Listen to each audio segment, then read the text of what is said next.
Good morning. आज हम class 8th के बच्चों के लिए संस्कृत से कविकुल शिरोमणि कालिदासः नामक प्रथम पाठ लेके आए हैं, जो इस प्रकार है। अनेक महाकवयः लेखा च स्वलेखन्या संस्कृत साहित्य अलंकृतः।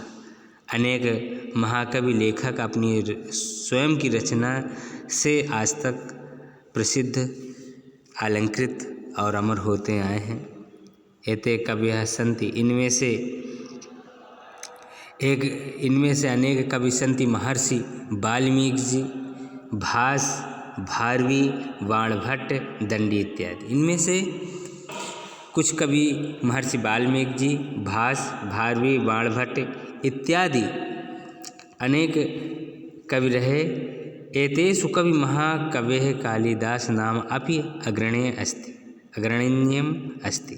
इनमें से महाकवि कालिदास जी का नाम सबसे आगे लिया जाता है। महाकवि कालिदास संस्कृत साहित्य जगत विश्वविख्यातः अस्ति। महाकवि कालिदास जी संस्कृत साहित्य के लिए इस संसार में जाने जाते हैं। यद्यपि अस्य महाकवेः जन्म कुत्र अभवत् इति निश्चित न परम्। विभिन्न विदुषां मतानुसारेण उज्जैनीय नगरी एवं अस्य निवास भूमि मान्यते।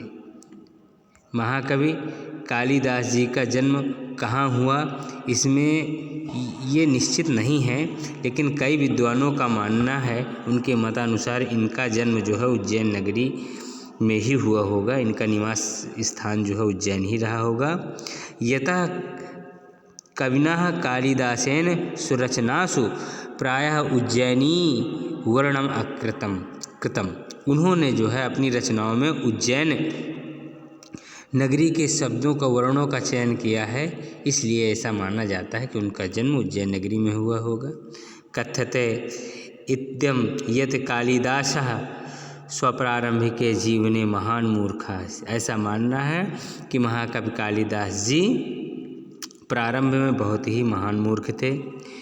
विदुष्यां विद्योत्म्याः सह तस्य विवाहो भवत्।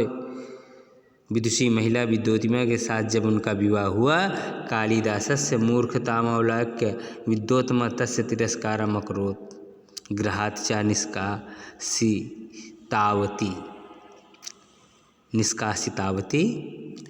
कालिदास जी का जब विवाह विद्योत्मा से हुआ और उनकी मूर्खता से वाकिफ होकर, जानकर विद्योत्मा ने उनका अनादर किया और उन्हें घर से निकाल दिया। पत्न्याः अपमानितः दुखी च भूत्वा च देवी महाकालीम् आराधितवान्। पत्नी द्वारा अपमानित किए हुए कालिदास जी काली माँ के आराधना में लग गए। महाकाल्या कृपया स शीघ्रमेव विद्वान् अभवत्। सुरचनाभिः च महाकविः इति उपाधियां विभूषित अभवत्। और महाकाली के कृपा से शीघ्र ही वो महान विद्वान हो गए और अपनी रचना व महाकवि इति उपाधि विभूषित, और वो अपनी विद्वता के लिए प्रसिद्ध हो गए, सम्मानित किए गए। अयं महाकवि महाराज विक्रमादित्यस्य नवरत्नम एकः आसीत्। वो महाकवि कालिदास जी महाराज विक्रमादित्य के नवरत्नों में से एक थे। सः अनेकान ग्रंथान अरचत। उन्होंने अनेक ग्रंथों की रचना की। रघुवंशम, कुमारसंभवम, मेघदूतम, ऋतुसंहारम च तस्य महाकाव्यानि सन्ति। उन्होंने अनेक ग्रंथों की रचना की। रघुवंशम, कुमारसंभवम, मेघदूत, ऋतुसंहार च तस्य महाकवि सन्ति। अभिज्ञान शाकुंतलम, मालविकाग्निमित्रम, विक्रमोर्वशीयम चेति त्रीणि नाटकीय। और इन्होंने 3 नाटकों की रचना भी की। अभिज्ञान शाकुंतलम, मालविकाग्निमित्रम,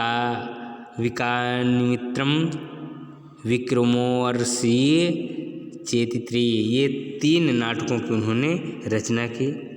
नाटकम अभिज्ञान शाकुंतलम तो न केवल संस्कृत साहित्य अपि विश्व साहित्येपि अनुपमस्ति। अभिज्ञान शाकुंतलम केवल संस्कृत साहित्य के लिए नहीं, विश्व साहित्य के लिए सम्माननीय था। अनेक नाटकेन कवि कालिदासः अमरः अभवत्। अनेक नाटकों के लिए भी कवि कालिदास जी अमर हुए। प्रकृति वर्णेन उपमा अलंकारस्य च प्रयोग महाकवि मति ख्याति प्राप्तवान। उन्होंने अपनी रचनाओं में प्राकृतिक सुंदरता और अलंकारों के प्रयोग करने के लिए भी इनको ख्याति प्राप्त है, प्रसिद्धि प्राप्ति है। एतस्मिन् विषये एक उक्ति प्रसिद्धि अस्ति। इनके विषय में एक बात तो प्रसिद्ध है कि उपमा कालिदास जी की तुलना महाकवि कालिदासेन विरचितान ग्रंथान अनुवादेन अनेकासु विदेशी भाषासु अभवत्। महाकवि कालिदास जी द्वारा रचित ग्रंथों का अनुवाद अनेक विदेशी भाषाओं में हुआ। कालिदासस्य भारतस्य शेक्सपियर कथ्यते। कालिदास जी को भारत के शेक्सपियर के नाम से जाना जाता है। तस्मै महाकाव्ये नमः, इसलिए उनकी महान रचनाओं को हम सब अभिवादन करते हैं। आज के लिए बस इतना ही। आपको इनके क्वेश्चन आंसर प्रोवाइड करवा दिए जाएंगे, आप लोग ध्यानपूर्वक इनका अवलोकन